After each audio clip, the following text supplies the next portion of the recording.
Pass పుస్తకాలపై మాజీ CM Jagan photo చూస్తుంటే రాక్షసుడిని చూసినట్టు ఉందని ఏపీ స్పీకర్ అయ్యన్న పాత్రుడు ఆగ్రహం వ్యక్తం చేశారు. నర్సీపట్నంలో జరిగిన పాస్ పుస్తకాల పంపిణీలో ఆయన మాట్లాడారు. రైతుల పట్టా పాస్ పుస్తకాలపై నాయకుల ఫోటోలు ఎందుకని అయ్యన్న ప్రశ్నించారు. ముఖ్యమైన కార్యక్రమం ఏంటంటే రైతు పాస్ పుస్తకాలు ఉండవు, తెలిసి మీ అందరికీ పాస్ అయి ఉన్నాయి. ఆ పాస్ పుస్తకాలని మనకున్న భూముల వివరాలన్నీ కూడా పాస్ పుస్తకాలు ఉంటాయి. ఈ మధ్యన గత 5 సంవత్సరాల్లో ఈ పాస్ పుస్తకాలు ఇష్టం వచ్చినట్టు వాళ్ళు తయారు చేశారు. ఒకరి భూమి ఒకరి పాస్ పుస్తకం వెళ్ళిపోయింది, ఇంకొకరి భూమి ఇంకో పాస్ పుస్తకం వెళ్ళిపోయింది, ఎవరిష్టం వాడిది అయిపోయింది. కొంతమంది అయితే పక్కోడి భూమి కూడా కల్పిస్తున్న పాస్ పుస్తకాలు రాయించుకున్నారు. నాకు ఇంటికి ప్రతిరోజు కూడా మా ఇంటి దగ్గరికి 10-15 కేసులు ఇవే వస్తాయి. నా భూమి కల్పించుకున్నాడండి, పక్క భూమి కల్పించుకున్నారండి అని అనేక కంప్లైంట్. అంచేత చంద్రబాబు గారితో మాట్లాడిన తర్వాత మీ అందరం కూడా దాన్ని రీసర్వే చేసి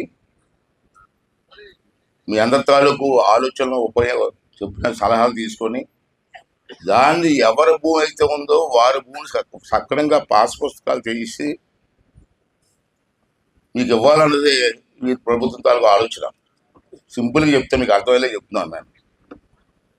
మీకు పాస్ పుస్తకం మీ చేతిలో ఉంటే ఒకవేళ ఎవరైనా ఉంటారు, దొంగలు ఉన్నారు, ఏదన్నాం ప్రతి చోట దొంగలు ఉన్నారు. బాబు గారితో మాట్లాడిన తర్వాత రెవెన్యూ మినిస్టర్ గారి అంతా కూర్చొని దీన్ని సర్వే చేసి, చాలా పెద్ద టైం ఇది, రాష్ట్రం మొత్తం మీద అన్ని గ్రామాల్లో కూడా సర్వే చేసి ఎవరికి ఇబ్బంది లేకుండా చెయ్యాలని చెప్పి ప్రభుత్వం ఆలోచన చేసింది. దాంట్లో భాగంగా ఇప్పటికి రాష్ట్రం మొత్తం అన్ని 175 నియోజకవర్గాలు కూడా ఈ సర్వే చేసాం. అలాగే మన నర్సీపట్నం నియోజకవర్గాలు కూడా కొన్ని గ్రామాలు అయ్యాయి సర్వే. ఆ గ్రామాలన్నిటికీ కూడా పాస్ పుస్తకాలు ఇవ్వాలని చెప్పి ఈవేళ స్టార్టింగ్ మాత్రమే. మీరు రోజు నర్సీపట్నం రావాల్సిన లేదు. అదే ఆర్డీఓ గారికి, కలెక్టర్ గారికి చెప్పాను నేను. ఇవాళ స్టార్టింగ్ కాబట్టి ఈవేళ రాష్ట్రం మొత్తం మీద అన్ని నియోజకవర్గాలు కూడా ఈవేళ కార్యక్రమం పెట్టాం.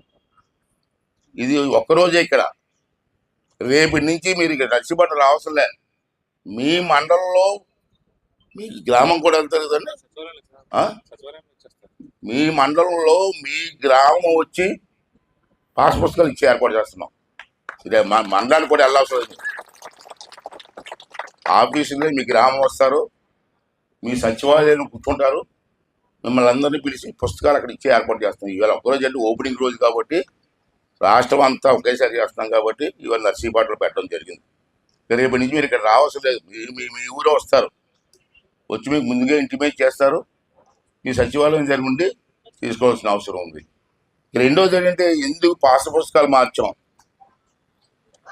మరి గత ప్రభుత్వంలో పాస్ పుస్తకాలు ఇచ్చారు, మనం ఎందుకు మార్చాం చెప్పాలి కదా, మీకు తెలియదు కదా. భూమి మీది, మీ తాతలో మీ తండ్రిలో ఇచ్చిన భూములు అవి, పూర్వం నుంచి వచ్చిన భూములు. భూమి మీది, మీ పాస్ పుస్తకం మీద మా ఫోటో ఎందుకండి? నా భూమి అది. మరి గత ప్రభుత్వంలో చూడండి ఫోటో, ఈ బొమ్మ, ఈ మొహం, ఈ బొమ్మ, నవ్వు చూడండి. ఇడిదే భూమి, ఇదండి భూమి.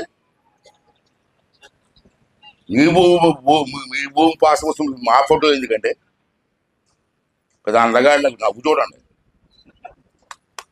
ఏంటి నాకు అర్థం అవ్వదు. ఎవడిష్టం చేసుకోవడమే.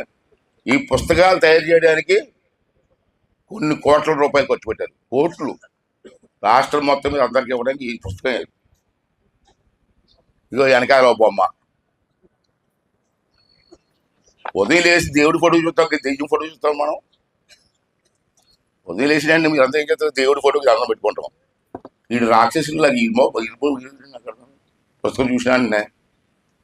అంచేత మీ అందరూ ఆలోచించి, ఎవరి ఫోటో చంద్రబాబు నాయుడు ఫోటో కాదు, ఎవరి ఫోటో ఉండకూడదు. రాజముద్ర రాజముద్ర అంటే గవర్నమెంట్ మోర్ అది ఇవ్వాలని చెప్పి ఎవరి ఫోటో కూడా వేయొద్దు, ఇలా రాజముద్రతో ఇవ్వాలని చెప్పి ఒక నిర్ణయం తీసుకోవడం జరిగింది. నేను ఎందుకంటే నవ్వాలో ఏడవో తెలియని పరిస్థితి. మీ భూమి ఏంటి, మీ ఆస్తి ఏంటి, నా ఫోటో ఏంటి? ఇంకా కొత్త పుస్తకాలు తయారు చేస్తాం. ఇవన్నీ కూడా వివరాలన్నీ కూడా దీంట్లో పెట్టడం జరిగింది. ఇది ట్యాంపరింగ్ చేయడానికి కుదరదు.